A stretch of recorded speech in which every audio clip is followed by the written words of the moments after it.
నమస్తే తిరిగి వార్తలకు స్వాగతం। సూపర్ జీఎస్టీ సూపర్ సేవింగ్స్ కార్యక్రమంలో భాగంగా దసరా నుండి జీఎస్టీ స్లాబుల తగ్గింపుపై ప్రచారాన్ని ప్రారంభించి కొనసాగించడం జరుగుతుందని కలెక్టర్ తెలిపారు। జీఎస్టీ తగ్గింపుల ప్రచారాన్ని 4 కేటగిరీలుగా విభజించి 3 వారాల పాటు వివిధ వస్తువుల ప్రదర్శనతో అవగాహన కలిగించే విధంగా ప్రచారాన్ని పూర్తి చేయడం జరిగిందని అన్నారు। దీనిలో భాగంగా అక్టోబర్ 13 నుండి అక్టోబర్ 19 వరకు భీమవరం కాస్మోపాలిటన్ క్లబ్లో జిల్లా యంత్రాంగం చొరవతో భీమవరం సూపర్ జీఎస్టీ బెనిఫిట్ బజార్ను నిర్వహించడం జరుగుతుందని, ఈ బజార్లో వివిధ వస్తువులను తగ్గింపుపై అమ్మకాలు చేపట్టడం జరుగుతుందని అన్నారు। ఉదయం 10 గంటల నుండి రాత్రి 9 గంటల వరకు ఈ బజార్ తెరిచి ఉంటుందని, ప్రవేశం ఉచితమని తెలిపారు। దీపావళికి ముందు ఈ ఉత్సవం నిర్వహించడం ద్వారా పన్ను సంస్కరణలపై ప్రజలకు మరింత అవగాహన కల్పించడంతో పాటు స్థానిక వ్యాపార భాగస్వామ్యాన్ని ప్రోత్సహించేలాగా తోడ్పడుతుందని అన్నారు। వినియోగదారులకు పండగ సీజన్ డిస్కౌంట్లు, కాంబో ఆఫర్లు, బొనంజాలు, కూపన్లు కూడా అందజేయడం జరుగుతుందని తెలిపారు।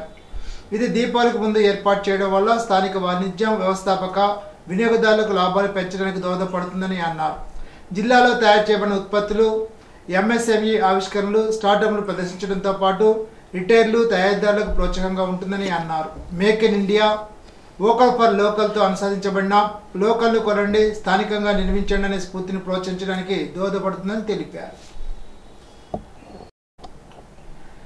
గత వైఎస్ఆర్సీపీ ప్రభుత్వంలో అత్తిలి మార్కెట్ కమిటీ పరిధిలోని పుంత రోడ్లను నిర్లక్ష్యం చేసి ఏఎంసీ అభివృద్ధికి విఘాతం కలిగించారని తణుకు శాసనసభ్యులు ఆర్మీ రాధాకృష్ణ పేర్కొన్నారు। అత్తిలి మార్కెట్ కమిటీ కార్యవర్గ సమావేశం శనివారం చైర్మన్ దాసం ప్రసాద్ అధ్యక్షతన నిర్వహించారు। కార్యక్రమానికి ముఖ్య అతిథిగా విచ్చేసిన తణుకు శాసనసభ్యులు ఆర్మీ రాధాకృష్ణ మాట్లాడుతూ మార్కెట్ యార్డు నిధులను గత ప్రభుత్వంలో పక్కదోవ పట్టించారని ఆరోపించారు। 2014 నుండి 2019 వరకు అత్తిలి మార్కెట్ కమిటీ పరిధిలోని పుంత రోడ్ల అభివృద్ధికి దాదాపు 55 లక్షలు వెచ్చించినట్లు చెప్పారు। గత ప్రభుత్వంలో 2019 నుండి 2024 వరకు ఎమ్మెల్యేగా ప్రాతినిధ్యం వహించిన అత్తిలి గ్రామం చెందిన కారుమూరి వెంకట నాగేశ్వరరావు కనీసం ఏఎంసీ అభివృద్ధికి 1 రూపాయి కూడా వెచ్చించకుండా నిర్లక్ష్యం చేశారని విమర్శించారు। వేల కోట్ల అభివృద్ధి చేశామని ప్రచారం చేసుకున్న అప్పటి నాయకులు ఎక్కడ ఎంత మేర అభివృద్ధి చేశారో చెప్పాలని డిమాండ్ చేశారు। గత ప్రభుత్వంలో రైతులను మోసం చేశారని గుర్తు చేశారు। మార్కెట్ కమిటీల ఆదాయాలు పెంచే విధంగా చర్యలు చేపట్టినట్లు తెలిపారు। అత్తిలి ఏఎంసీ పరిధిలోని పుంత రోడ్ల అభివృద్ధి కోసం ఇప్పటికే ముఖ్యమంత్రి చంద్రబాబు నాయుడుకు నివేదిక అందజేసినట్లు తెలిపారు। గత ప్రభుత్వంలో అత్తిలి మార్కెట్ కమిటీ పరిధిలో 14 కోట్ల నిలవ ఉంటే వాటిని అప్పటి నాయకులు పక్కదోవ పట్టించారని విమర్శించారు। కార్యక్రమంలో ఏఎంసీ ఉపాధ్యక్షులు కడల రామాంజనేయులు, ఇతర పాలకవర్గ సభ్యులు, అధికారులు పాల్గొన్నారు। ముఖ్యంగా వ్యవసాయ మార్కెట్ కమిటీ అత్తిలికి సంబంధించి ఈరోజు గత ప్రభుత్వంలో పూర్తిగా నిర్లక్ష్యం చేసి ఇక్కడ వ్యవసాయ మార్కెట్ పరిధిలో ఉన్నటువంటి కొంత రోడ్లని కూడా కనీసం 1 రోడ్డుని కూడా అభివృద్ధి చేయనటువంటి పరిస్థితి। మార్కెట్ యార్డ్ నిధులన్నీ కూడా ప్రభుత్వం వేరే కార్యక్రమాల కోసం, వారి సొంత అజెండాల కోసం జగన్మోహన్ రెడ్డి గారు మార్కెట్ యార్డ్ నిధులన్నింటినీ కూడా డైవర్ట్ చేసినటువంటి పరిస్థితి। ఏదైతే 2014-19 సమయంలో అత్తిలి మార్కెట్ యార్డ్ కమిటీ నుంచి పుంత రోడ్ల అభివృద్ధికి దాదాపు 55 లక్షల రూపాయలు ఖర్చు పెట్టడం జరిగింది। 24 పుంత రోడ్లను అభివృద్ధి చేయడం జరిగింది। 2019 నుంచి 24 వరకు గత ప్రభుత్వంలో ఇక్కడ స్థానికంగా ఉన్నటువంటి ప్రజాప్రతినిధి సొంత గ్రామం, సొంత మండలం అయినా కూడా పూర్తిగా నిర్లక్ష్యం చేసి 1 రూపాయి కూడా నిధులు కేటాయించకుండా వేల కోట్ల అభివృద్ధి చేశామని చెప్పి ప్రచారాలు చేసుకున్నారు। ఎక్కడ చూసినా నిధులు కేటాయించలేదు, పనులు జరగలేదు। మరి ఆయన చెప్పినటువంటి వేల కోట్ల అభివృద్ధి ఎక్కడికి వెళ్ళిపోయిందో ఆయన చెప్పాల్సినటువంటి అవసరం ఉంది। ఈరోజు వ్యవసాయ మార్కెట్ కమిటీలో రూపాయి కూడా ఖర్చు చేయకుండా ఈ ప్రభుత్వం రైతులను ఏ విధంగా దాగా చేసిందనేది మనందరం కూడా ఒకసారి ఆలోచన చేయాలి। ఈరోజు ప్రసాద్ గారు చైర్మన్గా, వారి నాయకత్వంలో ఇక్కడ సభ్యులందరూ కార్యవర్గం, ప్రభుత్వం, ముఖ్యమంత్రి చంద్రబాబు నాయుడు గారు ప్రత్యేకంగా వ్యవసాయ మార్కెట్ కమిటీల అభివృద్ధికి చర్యలు తీసుకునే విధంగా అధికారులకి సూచనలు ఇచ్చారు। మార్కెట్ కమిటీల అభివృద్ధిని, ఆదాయాలు పెంచే విధంగా ఎటువంటి మార్గాలు ఉన్నాయో అవన్నీ కూడా ఆలోచించి అత్తిలి మార్కెట్ యార్డ్ ఆదాయాన్ని ఇక్కడ పెంచి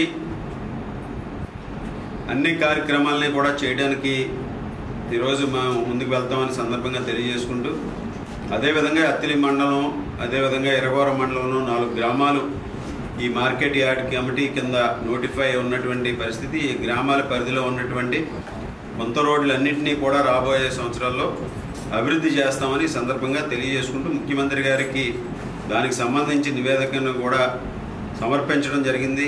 మార్కెట్ కమిటీలోనే దాదాపు మార్కెట్ కమిటీ నిల్వ 14 కోట్ల రూపాయలు ఉంటే ఈరోజు ₹1 కూడా ఇక్కడ లేకుండా పూర్తిగా ప్రభుత్వం డైవర్ట్ చేసి, గత ప్రభుత్వం అన్ని విధాలుగాను కూడా ఈ మార్కెట్ కమిటీలో ₹1 కూడా నిల్వ లేకుండా ఉన్నటువంటి పరిస్థితి.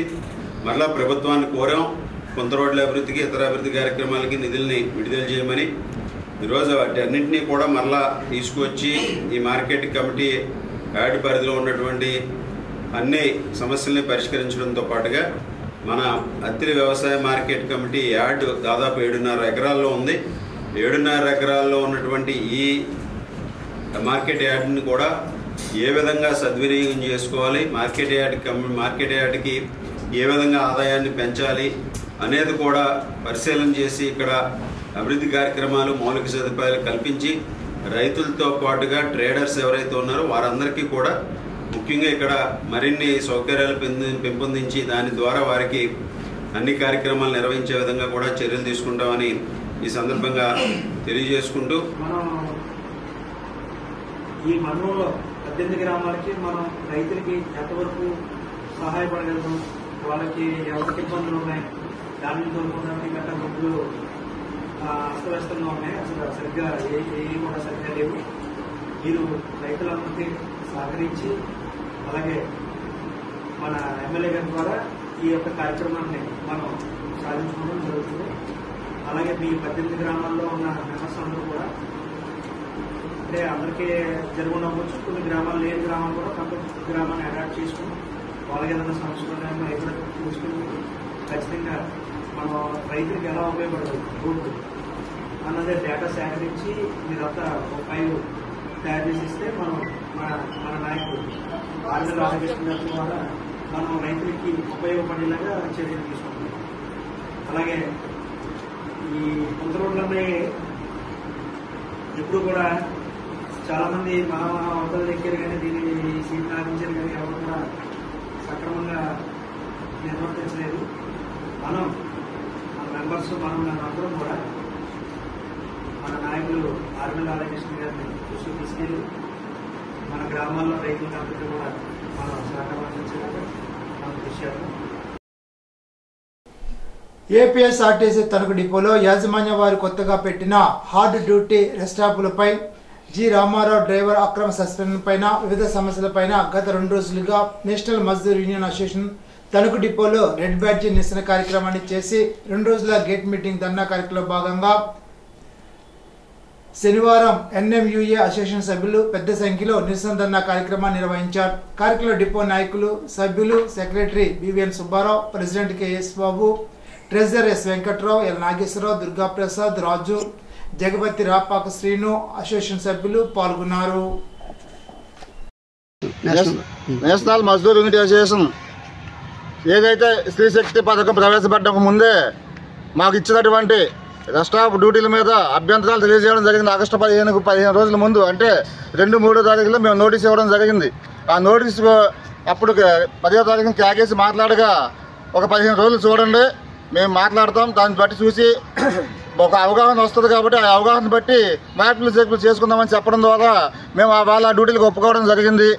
అయితే 15 రోజుల తర్వాత మళ్ళీ మేము వెళ్ళి నోటీసు ద్వారా వెళ్ళి అడగగా ఏ విధమైనటువంటి స్పందన లేకుండా అటు ఇటు మాత్రం తప్ప కిలోమీటర్ల లెక్క ప్రకారమే తిప్పుతున్నారు తప్ప డ్యూటీలు ఆర్డ్ అయిపోయి డ్రైవర్ కండక్టర్ నలిగిపోతున్నా కూడా ఏ విధమైనటువంటి స్పందన లేకుండా ఉండడం వల్ల మళ్ళీ 15 రోజుల తర్వాత మళ్ళీ మేము నోటీస్ ఇవ్వడం జరిగింది. నోటీస్ ఇస్తే ఏదైతే డిపిడిఓ గారు ఉన్నారో ఆయనతో మీరు మాట్లాడండి, అంతే తప్ప నా చేతిలో ఏమీ లేదని చెప్పేసి డిఎం గారు చెప్పడం రావడంతో డిపిడిఓ గారితో కూడా మాట్లాడిన ఫలితం లేని పక్షంలో మేము గత 2 రోజులు రెడ్ బ్యాచెస్ అలాగే ఈరోజు రేపు ఈ ధర్నా కార్యక్రమాలు సోమవారం నుండి రిలే నిరాదీక్షలకి మేము మా స్టేట్ కమిటీ ఏదైతే పిలుపునిచ్చిందో ఆ పిలుపుని ఫాలోఅప్ చేస్తూ డిపోలో మరిన్ని సమస్యలు ఏవైతే ఉన్నాయో మన జి రామారావు ఏ విధమైన తప్పు చేయకుండా ఫోన్లో మాట్లాడకపోయినా అక్రమ సస్పెండ్ చేసి ఆయన్ని ఇబ్బంది గురి చేయడానికి కూడా నేషనల్ ముస్లిం యూనిటీ అసోసియేషన్ తీవ్రంగా ఖండిస్తూ ఆ సస్పెన్షన్ ఎత్తివేయాలని కోరుతూ, అలాగే deputy commissioner of provision and excise B Srilatha ఆదేశాల మేరకు గత 2 రోజులుగా తణుకు ఎక్సైజ్ స్టేషన్ పరిధిలో గల 38 మద్యం దుకాణాలను 3 బార్లలో తణుకు ఎక్సైజ్ శాఖ ఆధ్వర్యంలో విస్తృతంగా తనిఖీలు నిర్వహించారు. అనుమానాస్పదంగా గల సంఘటనలు ఏమీ నమోదు కాలేదని, అన్ని మద్యం షాపులు బార్ల నుండి శాంపిల్స్ సేకరించడం జరిగిందని, మద్యం షాపు యజమానులు అన్ని నిబంధనలు ఖచ్చితంగా పాటించాలని ఆదేశించారు. ప్రజలు ఎవరికైనా సుంకం చెల్లించిన ప్రమాదకరమైన మద్యం నిల్వలు సమాచారం ఉన్నట్లయితే తణుకు ఎక్సైజ్ ఇన్స్పెక్టర్ 9440902436 కు సమాచారం అందించాలని Tanuku prohibition excise inspector S Manikantareddy కోరారు. ఇప్పుడు తూర్పుగోదావరి జిల్లా వార్తలు. ప్రజా సమస్యల పరిష్కారం కోసం రాష్ట్ర ప్రభుత్వం చేపట్టిన పీజీఆర్ఎస్ ప్రజా సమస్యల పరిష్కార వేదిక అక్టోబర్ 13వ తేదీ సోమవారం యథాతథంగా నిర్వహిస్తున్నట్లు జిల్లా కలెక్టర్ కీర్తి చేకూరి శనివారం ఒక ప్రకటనలో తెలిపారు. ప్రజలు వ్యయ ప్రయాసాలు కూడి జిల్లా కలెక్టరేట్ కూడా రాకుండా మీ డివిజన్ మండల కేంద్రంలో గ్రామ వార్డు సచివాలయాల్లో అర్జీలు అందజేసి సమస్యల పరిష్కారం పొందాలని తెలిపారు. ప్రజలు తమ అర్జీలను 1100 టోల్ ఫ్రీ నెంబర్ లేదా మీకోసం.ap.gov.in కు తెలియజేసే అవకాశం ఉందని తెలిపారు. గతంలో అందజేసిన అర్జీల పరిష్కార స్థాయి తెలుసుకునేందుకు 1100 నెంబర్కు ఫోన్ చేసి పరిష్కార స్థితి తెలుసుకునేందుకు అవకాశం ఉందని అన్నారు. అక్టోబర్ 13వ తేదీ ఉదయం 10 గంటల నుండి మధ్యాహ్నం 1 గంట వరకు ఆయా ప్రధాన కార్యాలయాల్లో జిల్లా డివిజన్ మండల స్థాయిలో నిర్వహించే పీజీఆర్ఎస్లో జిల్లా రెవెన్యూ డివిజన్ అధికారులు, ఇతర జిల్లా అధికారులు, క్షేత్రస్థాయి అధికారులు అర్జీలు స్వీకరిస్తారని తెలిపారు. రాజమహేంద్రవరం పిడింగోయిలోని జిఎస్కేఎం న్యాయ కళాశాల 41 వసంతాలు పూర్తి చేసుకున్న శుభ సందర్భంగా అదే కాలేజీలో న్యాయవాద కోర్సు పూర్తి చేసుకున్న విద్యార్థులకు డిగ్రీ పట్టాలు అందించే స్నాతకోత్సవ కార్యక్రమంలో శనివారం రాజమండ్రి రూరల్ శాసనసభ్యులు గోరింట్ల బుచ్చ చౌదరి, ఎంసీ చైర్మన్ మాని వాసుదేవ్, ప్రముఖ సీనియర్ న్యాయవాది ముప్పాల సుబ్బారావు, కాలేజ్ డైరెక్టర్ శరత్కృష్ణ తదితరులు పాల్గొన్నారు. వికాస ప్రాజెక్టు ఆధ్వర్యంలో ఈ నెల 14వ తేదీ మంగళవారం ఉదయం 9:30 ప్రసిద్ధ Vayuputra management services private limited కంపెనీలో ప్రాసెస్ ఎగ్జిక్యూటివ్ పొజిషన్ కోసం ఇంటర్వ్యూ నిర్వహిస్తున్నట్లు జిల్లా కలెక్టర్ కీర్తి చేకూరి శనివారం ఒక ప్రకటనలో తెలిపారు. ఈ జాబ్ మేళా రాజమహేంద్రవరం కలెక్టరేట్ వికాస కార్యాలయంలో జరుగుతుందని జిల్లా కలెక్టర్ తెలిపారు. గత వారం Vayuputra management service private limited వారితో కలెక్టర్ సమావేశం నిర్వహించడం జరిగిందని తెలిపారు. ఈ అవకాశాన్ని తూర్పుగోదావరి జిల్లాలోని నిరుద్యోగ యువత సద్వినియోగం చేసుకోవాలని కోరారు. 2020-25 మధ్య డిగ్రీ ఉత్తీర్ణులైన అభ్యర్థులు అర్హులని, ఎంపికైన వారికి నెలకు 23,000 రూపాయల వరకు వేతనం ఉంటుందని తెలిపారు. తప్పనిసరిగా విద్యార్థులు ఇతర ధృవపత్రాలతో, అసలు సర్టిఫికేట్లు, జీరాక్స్ కాపీలతో హాజరు కావాలని అన్నారు. మరిన్ని వివరాలకు 76682390 ఫోన్ నెంబర్ను సంప్రదించాలని Vikasa project director K Lachcharao కోరారు. మరిన్ని వివరాలు వెబ్సైట్ www.vikasjobs.com ద్వారా తెలుసుకోవచ్చునని తెలిపారు. రాజమహేంద్రవరంలోని ST post matric girls high school arts college ఆవరణలో అంతర్జాతీయ బాలిక దినోత్సవ సందర్భంగా శనివారం జిల్లా వైద్య ఆరోగ్య శాఖ ఆధ్వర్యంలో ప్రత్యేక సమావేశాన్ని నిర్వహించారు. కార్యక్రమానికి జిల్లా వైద్య ఆరోగ్య శాఖ అధికారి కె వెంకటేశ్వర అధ్యక్షత వహించి బాలికల సాధికారిత, హక్కులు, ఆరోగ్యంపై విలువైన సూచనలు చేశారు. బాలిక ఒక కుటుంబానికి వెలుగు, ఒక తరం అభివృద్ధికి పునాదని అన్నారు. బాలికలకి సమాజంలో సమాన అవకాశాలు కల్పించకపోవడం వలన సమగ్ర అభివృద్ధి సాధ్యం కాదని పేర్కొన్నారు. ప్రతి బాలికకు సమయానికి టీకాలు, పోషకాహారం, రక్తహీనత నివారణ చర్యలు తీసుకోవాలని కోరారు. మానసిక ఆరోగ్యం పైన కూడా సమాన దృష్టి అవసరమని తెలిపారు. బాలిక బలంగా ఉంటే కుటుంబం బలంగా ఉంటుందని, సమాజం అభివృద్ధి చెందుతుందని ఆయన ఆకాంక్షించారు. కార్యక్రమంలో డిప్యూటీ డెమో సత్యకుమార్, నల్లూరి, కంబాలపేట వైద్యాధికారి doctor M Anuhya, hostel warden, programme officer doctor Shammi Kumar, Sudheer, Raju, ఇతర వైద్య సిబ్బంది పాల్గొన్నారు. శనివారం రాజమండ్రి లాలాచెరువులోని స్వర్ణాంధ్ర వృద్ధాశ్రమం ప్రాంగణంలో ప్రపంచ వయోవృద్ధుల దినోత్సవం ఘనంగా నిర్వహించారు. ఈ సందర్భంగా దివ్యాంగుల వృద్ధుల సంక్షేమ శాఖ జిల్లా సహాయ సంచాలకులు ఏవై శ్రీనివాస్ మాట్లాడుతూ, వృద్ధుల సంరక్షణ చట్టం వారి హక్కులను కాపాడడానికి ప్రభుత్వం అనేక మార్గదర్శకాలు రూపొందించిందని అన్నారు. వృద్ధుల సమస్యల పరిష్కారానికి ఆర్డీఓ స్థాయి అధికారులతో ప్రత్యేక ట్రిబ్యునల్ను ఏర్పాటు చేశామని తెలిపారు. వృద్ధులు, విభిన్న ప్రతిభావంతులు, హిజ్రాల సమస్యల పరిష్కారానికి తమ శాఖ నిరంతరం కృషి చేస్తుందని పేర్కొన్నారు. వృద్ధులు మన సమాజానికి, జ్ఞానానికి ప్రతీకలని, అనుభవానికి నిలయాలని అన్నారు. వారు చూపిన మార్గమే ఈ రోజు మన అభివృద్ధికి ఆధారమని, వారి సేవలను గౌరవించడం, వారి ఆప్యాయతను చూపడం ప్రతి ఒక్కరి బాధ్యతని అన్నారు. ఈ సందర్భంగా విభిన్న రంగాల్లో విశేష సేవలు అందించిన వయోవృద్ధులకు బెస్ట్ సీనియర్ సిటిజన్ అవార్డులను శ్రీనివాస్ చేతుల మీదుగా అందజేశారు. ఇప్పుడు ఏలూరు జిల్లా వార్తలు. ఏలూరులోని 11-30 డివిజన్లో పారిశుధ్య పనుల ప్రైవేటీకరణ నిరసనగా ఈ నెల 14వ తేదీ మంగళవారం ఉదయం 10 గంటలకు ఏలూరు నగరపాలక సంస్థ కార్యాలయం వద్ద ధర్నా నిర్వహించాలని AP municipal employees federation Eluru నగర కమిటీ సమావేశం తీర్మానించింది. పాండురంగ థియేటర్ వద్ద గల కార్మిక సంఘాల కార్యాలయంలో ఫెడరేషన్ ఏలూరు నగర కమిటీ సమావేశం యూనియన్ అధ్యక్షులు లావేటి కృష్ణారావు అధ్యక్షతన నిర్వహించారు. సమావేశ వివరాలను యూనియన్ ప్రధాన కార్యదర్శి పట్నాల నూకరాజు పత్రికలకు విడుదల చేశారు. సమావేశంలో యూనియన్ గౌరవాధ్యక్షుడు ఫెడరేషన్ రాష్ట్ర ఉపాధ్యక్షుడు బి సోమయ్య మాట్లాడుతూ రాష్ట్ర ప్రభుత్వం నగరపాలక సంస్థ అధికారులు పారిశుధ్య పనుల ప్రైవేటీకరణకు నగరంలో శ్రీకారం చుట్టారని చెప్పారు. దీనివల్ల ఇప్పటి వరకు ఉన్న ఆప్కాస్ విధానం రద్దయి కార్మికులకు అనేక ఇబ్బందులు ఎదురవుతాయని ఆయన తెలిపారు. సమావేశంలో యూనియన్ నాయకులు బంగారు వెంకటేశ్వరరావు, కౌరు దుర్గారావు, రేణుకేశ్వరరావు, అప్పలరాజు తదితరులు పాల్గొన్నారు. ఈనాటి బంగారు మాట. మర్యాదగా వినడం, వివేకంతో సమాధానం ఇవ్వడం, ప్రశాంతంగా ఆలోచించడం ప్రతి మనిషికి అవసరం. సోక్రటీస్. ఈ వార్త ఇంతటితో సమాప్తం. తిరిగి బిజినెస్ లో కలుసుకుందాం. అంతవరకు సెలవు. నమస్కారం.